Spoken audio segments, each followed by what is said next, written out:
Thank you so much for joining us today. I'm Mitali Gupta, an innovator and strategist based out of Berlin, and I'm so honored to partner with the Impact Hub Network to lead this session of Impact State of Mind on behalf of Impact Hub New York Metropolitan Area. For a little bit of context for our new joiners, Impact Hub New York Metropolitan Area is a nonprofit supporting entrepreneurs and change makers through programs designed to help impactful ideas succeed. We work across the New York Metro broadly and are part of a global association of entrepreneurial communities in over 100 cities and across 50 countries.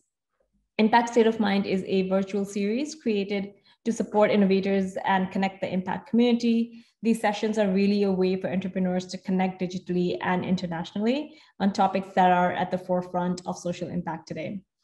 We are so excited and honored to have Danielle Barnes online with us today. Danielle is the CEO of Women Talk Design, where she works with hundreds of speakers and event organizers to get a more diverse group of speakers on stage. She's trained hundreds of individuals on the power of storytelling and how to become more confident public speakers. She also co-founded and organizes Austin Design Week, a week-long event celebrating the design community in Austin through 100+ free community-hosted talks, workshops, and events. Previously, Danielle founded and led education company General Assembly's Austin campus, launched the San Francisco campus, and championed the first full-time User Experience Design Immersive program. Wow.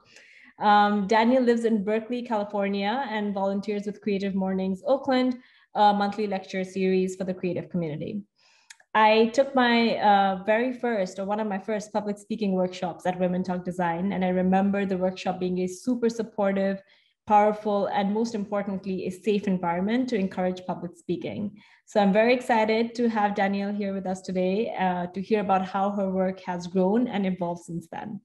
So let's dive right in. We would love to hear about your work dedicated to gender equality. So tell us a little bit more about Women Talk Design, the vision, and the overall goals as they relate to the SDGs. Awesome. Well, yeah, thank you so much for the invite, Mitali and Impact Hub. I'm really glad to be here. It's an honor to be asked. So Women Talk Design, our larger mission is to help elevate the voices of women and non-binary folks. We want to make sure that they can speak up and be heard and share their ideas widely. And so it's evolved a bit from the beginning of Women Talk Design. We initially started actually by a woman named Christina Woodkey back in 2013 as a speaker directory. And it was in result to Christina speaking at a lot of conferences and events, specifically within the design and tech industry, and noticed that she was often the only woman on stage. And she was frankly pretty pissed off about this because she knew a lot of incredible women that could be speaking and weren't up there. And so she created this directory to be able to send to event organizers and say, there's no excuse. Here's all these incredible women you can invite to speak. And we've evolved a little bit since then. I'm happy to help fill in the details, but we still have our directory today, but we've really broadened out to not just have our directory highlighting the voices of women and non-binary folks that people can reach out to invite to their event. We also offer public speaking training because we want to make sure that women and non-binary folks feel confident sharing their ideas and have the tools and support in order to do that. And then we're also broadening outside of just having a focus of speaking at conferences and events, but really speaking up and sharing your ideas widely. So that could be speaking up in a meeting or presenting at work or sharing your ideas in written form. And all of those things are so important because the people who we see on stage or the people whose books we read, those are the folks that we view as leaders. And I truly believe that we need more diversity in leadership. We need more women in leadership. And that is really what our work is grounded in, is that, if we can be hearing their ideas and seeing the faces of more women in leadership and sharing their ideas, then we can really help change gender equality. Thank you for sharing that. And just going off of that, we see a lot of research that shows that women and non-binary folks are actually feel a little bit hindered to get on stage and to speak. What do you think are the underlying root causes for this, and what are some solutions to eliminate that kind of thinking to help these people get upfront and voice their opinions? Yeah, that's a great question.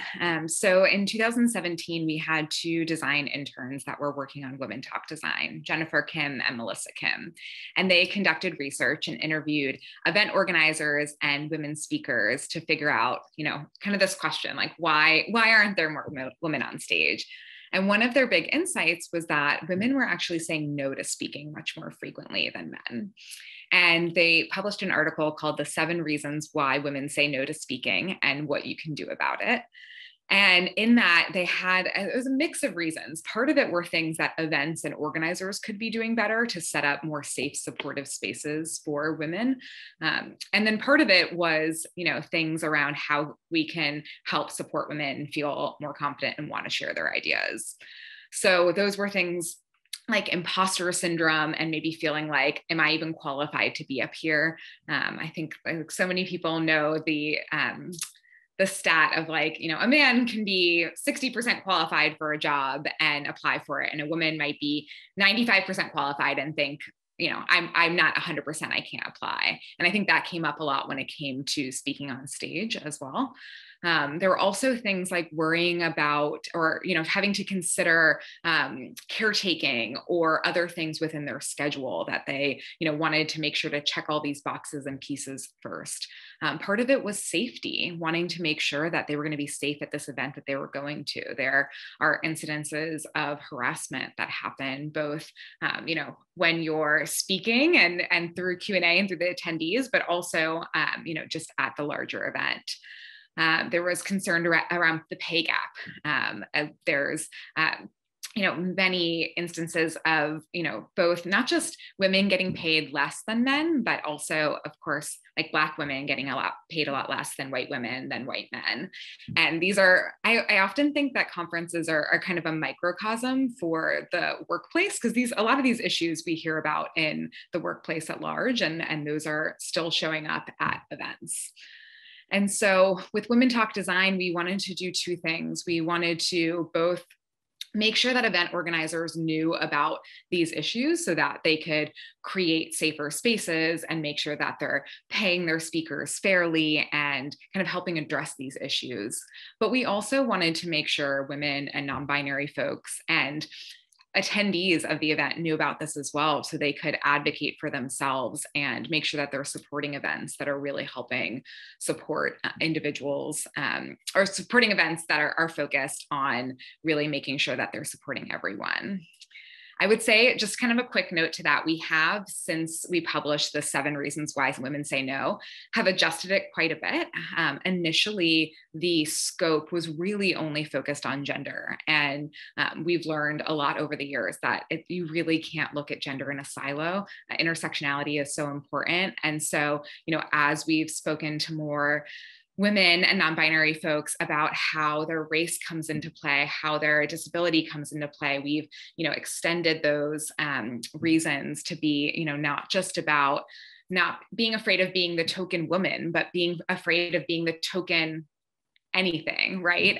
The token Black woman, the token disabled person, the token whatever. I think that also there's, we've been learning more and more that impostor syndrome is not necessarily just something that's inside of us, but really something that's systemic in the way that affects how women might see themselves and everyone else might see them. And so, have been trying to make sure that folks know that too, that like your imposter syndrome is not something that is something you just feel not qualified for. It's the rest of the world telling you that you might not be good enough, but it's because of bias, and we have to kind of fight back against that. Mm-hmm. Absolutely. And I think the more awareness, the better, so that people can actually keep these kind of things in mind and design around it. But could you maybe talk to us a little bit about additional tools outside of awareness and publication and workshops you're using to really help people tell their story and feel more confident? Yeah, I think our events and our workshops and our programs are really at the heart of that. So we've designed a series of programs that are open to the community that we run to both inspire folks to speak up. So we tell the stories of different women and non-binary folks that have been speaking and how they got started, how they handle their nerves, how they've overcome challenges when it comes to speaking up. And we've published those and invite folks to see those that they can think, okay, well, this person has a similar experience to me, or I can relate to this person, and maybe I want to do that too. And then we also offer some workshops around how do you come up with ideas of what you might want to share? How do you identify your own expertise to be able to share with the world? And then we do some more intensive programs as well. We have one called Present Yourself. And this is a version, Matali, of the program that you took, which is an 8-week online program that within a cohort allows you to work on skills within public speaking and presenting, everything from how do you tell a compelling story to how do you calm your nerves and show up with confidence, and gives folks a lot of opportunities to practice. So all of our programs are grounded in 3 different principles. One is that we believe really strongly in creating safe spaces, and that public speaking is particularly vulnerable. And so in all of our programs, we're making sure that we're creating a safe space to practice and be vulnerable. The next principle is that our programs are grounded in a design framework.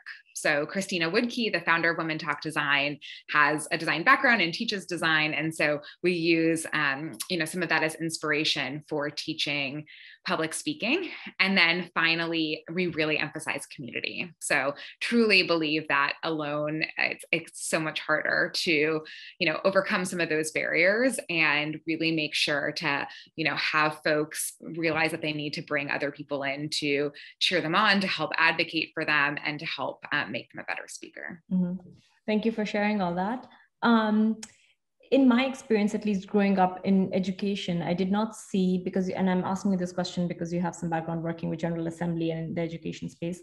Do you feel that as people are growing up and going through school and university, public speaking is stressed on enough? And is there support provided then as well, or do you have to do it in adulthood? Because the way I had approached your workshop was in an adult form.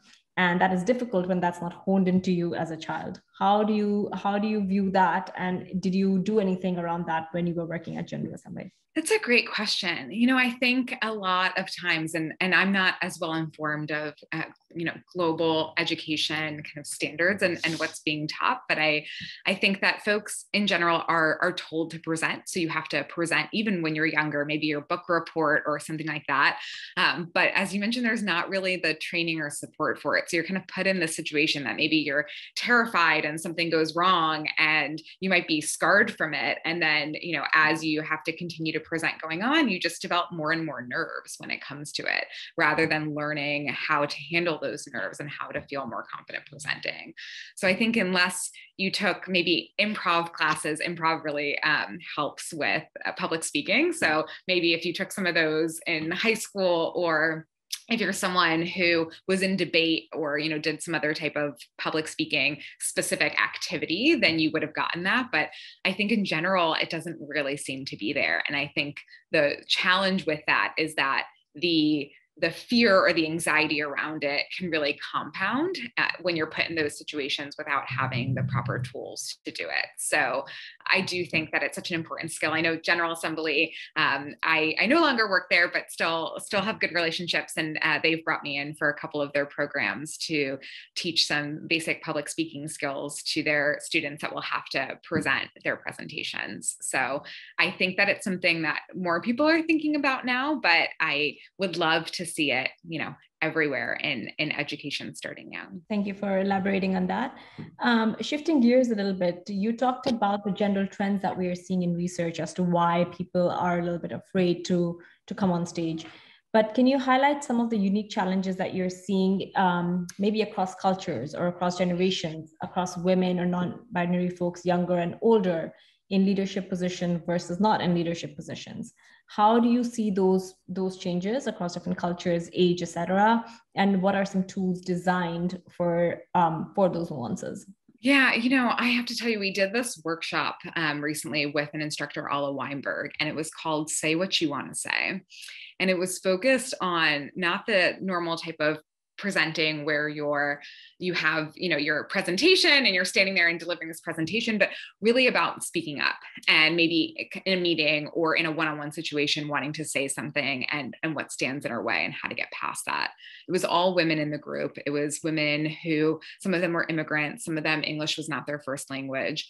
And one of the things she had to start with was talk about some of the messages we heard when we were children or when we were younger that were ingrained in us that have led to us not speaking up. And some of the things that came up in that conversation were, children should be seen and not heard, or you want to make sure to, make sure everyone else is happy. Like you, especially as a young woman, like don't want to upset anyone. So you shouldn't deliver any bad news or give any type of, negative remarks. Others were, stay small and quiet. Like we're always told as women, especially to like be small and quiet. So I think that what was amazing was across cultures and across, where people were from, I think that there were definitely some similarities. But we had one woman who shared that, she grew up in an Asian household, and they were told very much that like you stay quiet, like you don't rock the boat, you don't say your ideas loudly. And especially then coming to the United States where she lives now, and, then needing to be in meetings where she needed to speak up, but English not being her first language, there was like all of this tension here. And so, I think that some of it is unlearning. We talked in that workshop about how we can focus instead on new beliefs and really like transform these beliefs that we had growing up and changing. But I do think that there are some specifics that differ across culture, but there's also, some of those that are transcend all of those, I think, especially across for women specifically. That's really interesting. I think this whole concept around unlearning and relearning is something that we recently see and wasn't really introduced to us when we were growing up, at least not in our cultures. That's definitely great to hear that this is something that you're promoting. Shifting gears a little bit, can you talk to us about why you're passionate about this work? What led you to it? Why Women Talk Design? And why the formats that you have chosen to help people come up and speak? Yeah. I don't have this amazing story where like I had this profound experience and then decided to, be the CEO of Women Talk Design. But instead it was a situation where I had a great relationship, which I'll share in a second, and had this opportunity and really kind of found my passion within it. So I mentioned Christina Woodkey had founded the directory for Women Talk Design. Her and I had known each other for many years back at General Assembly. She was our first design instructor there, and we worked really closely together. And I knew that she had been working on Women Talk Design over the years and always thought it was really amazing. I am the product of a single mother and have always really appreciated having strong women role models in my life. And Christina had asked me at one point if I wanted to take over the directory, and they had all these insights from Jennifer and Melissa, the interns who had done this research, and do something with it and see what more it could be. And, I think going through the research and being able to see the support from a larger community that Christina had started for the work here made me really inspired to want to dive in. And I took a lot of what I learned at General Assembly from the power of training and education programs and smaller events to get people excited about a topic before they dive into a longer program. That was a big inspiration to some of the programs that we started running at Women Talk Design. And it was one of these situations that when I started to reflect back, I found, how much I was leading up to this moment of being at Women Talk Design. So I remember being really young and, being in elementary school and being in one of those cafeteria auditoriums and seeing my first inspirational speaker that was up in the front of the stage. It was one of our kind of like field trips in school. And I remember him telling this, he was this old white man and telling the story about, him helping some kids in Africa or like breaking his arm, doing this thing. And it was just this like really engaging story. And I remember thinking, wow, I hope someday in my life I can accomplish so much and, maybe be so respected that I can be on stage inspiring other people. And I joke that, like, you know, maybe if it was a woman, I would have thought I could do that a little bit sooner. Or maybe if it was someone that like looked like me, I could realize I don't need to be old and retired to be able to share ideas and inspire other people. And so I do the thing that I really resonate with and that really drives me at Women Talk Design is that I truly believe everyone should be able to see someone that looks like them on stage, or read about them in books, or, you know, be able to attend one of their classes and realize that they can do that too. And I've heard the story over and over again from speakers in our community who have, you know, someone that they saw doing this and realized that they could be that person as well. And so that's the thing that really drives me. And yeah, how I got here. Thank you so much for sharing that. I actually did not know that story. So that is really nice to hear. And I can say that have been and already are up there inspiring so many women to get out there and speak. So I think you are making progress towards that dream. Can you talk to us a little bit more about any other projects, whether that's in relation to gender equality, education, or other UN SDGs that you are working on or hope to be working on adjacent to Women Talk Design? Yeah, so Women Talk Design does take up a lot of my time, but a project that I've been working on for the past several years, this is the 6th year, and you can see behind me this poster, is Austin Design Week. And although I no longer live in Austin full time, I had co-founded this with 2 other incredible women when I was living in Austin. And it's a festival celebrating design across industries. So all different types of design, and, you know, inviting people in to experience that and to figure out how it might affect them. And, you know, I think this is really important to me because I think that so often people don't necessarily know what design is, or especially younger folks might not know that this is a career path for them. We've seen more and more folks that are in college or elementary school, or sorry, high school, attending the event and, you know, experiencing like, oh, like this is what design is. Maybe I can be a designer. And so through that, I'm really excited about continuing to provide more access to folks to learn about this career path and this way of the way in which design affects our world. And then, you know, we're always focused on who we are hearing from at that event. So a couple of years ago, we had 100 different events that were happening throughout the week, all community run on all different topics. And, you know, and part of that, we have to figure out who is going to be the people that are speaking, whose events are going to be accepted and part of that. And through that, we've been trying to do a lot of work of, if someone proposes an event and it's, you know, all white men on a panel, we'll come back to them and say like, no, that's not acceptable. You have to, you know, bring in women to this. You have to bring in folks with lived experiences. If you're doing a panel on disability, you know, is there a disabled person on that panel? So that is something that, you know, we feel really strongly about, and it's been a big honor to be part of Austin Design Week. Thank you so much for sharing that.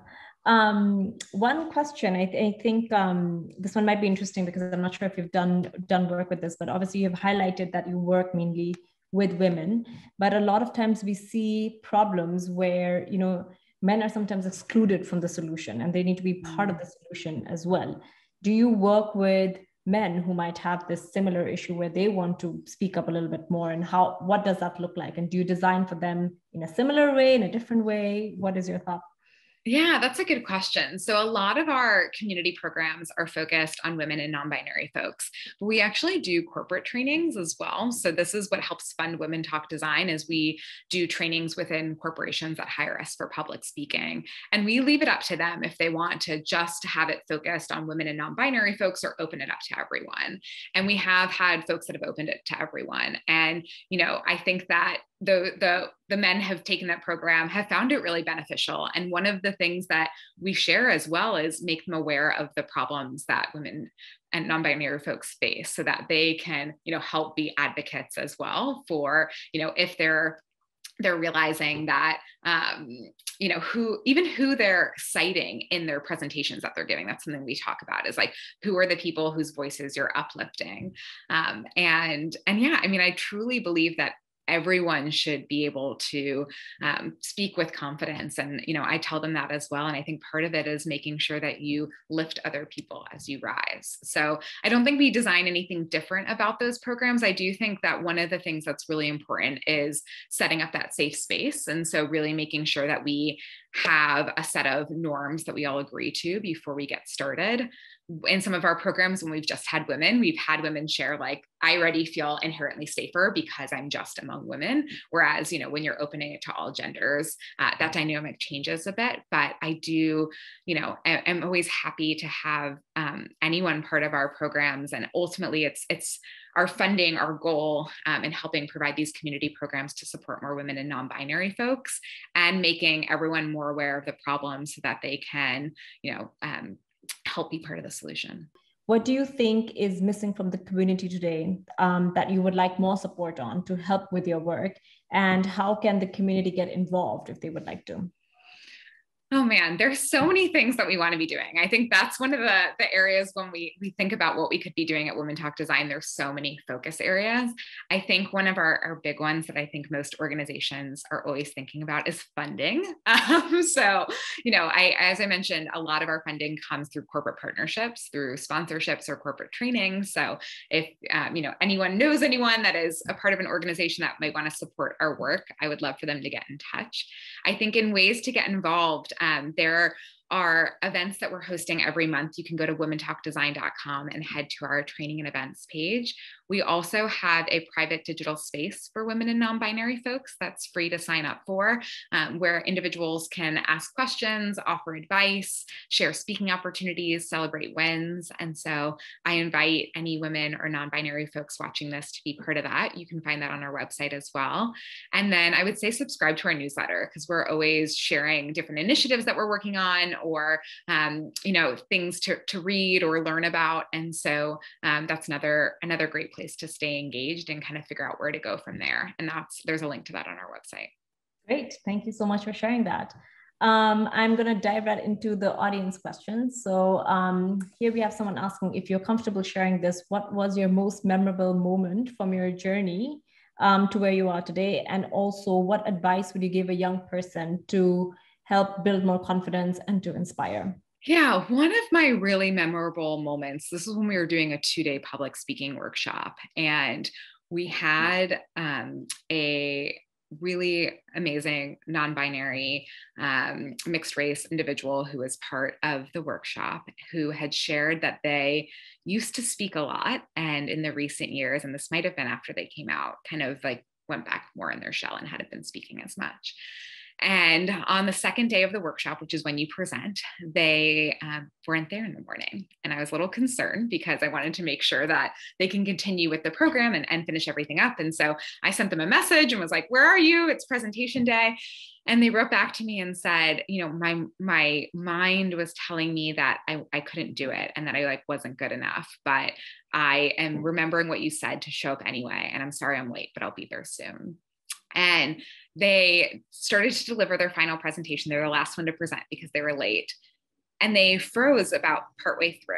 And one of the things that we share is, if you get nervous and if you mess up, just pause, just take a minute and pause. And they had a pause, and it was a long pause as they tried to recollect themselves. And they were telling a pretty emotional story, and then continued and finished it. And folks were in tears. There was a standing ovation. It was just such an incredible story that then they went on to share at a small public event with about 20 people to a larger event with 150 people. And so I think that reminds me of why we do the work that we do, is that, everyone has a story to tell. And I want to make sure that they have the support and the confidence to do so. And then I guess my piece of advice would be to invite other people in to support you. I think oftentimes we think of public speaking as something we need to do alone. We need to figure out all of our ideas before we share it with someone else. But every part of the process, from coming up with an idea to dry running, rehearsal, walking through your outline, bring other people in and get their feedback, because it'll help you get out of your head. It'll help bring new ideas, and it'll help you realize that you've got this much more than you might think that you do. So that would be my biggest piece of advice, that, and to pause and take a deep breath. Great. Thank you so much, Danielle. This brings us right to time. But thank you again for all the work that you do and for joining us today and sharing so much around public speaking. I'm sure this was very insightful for the audience. To our audience, thank you again for your time. And if you have any more questions, please feel free to write to us at newyork@impacthub.net. And we hope to see you at our next session. Thank you again. Awesome.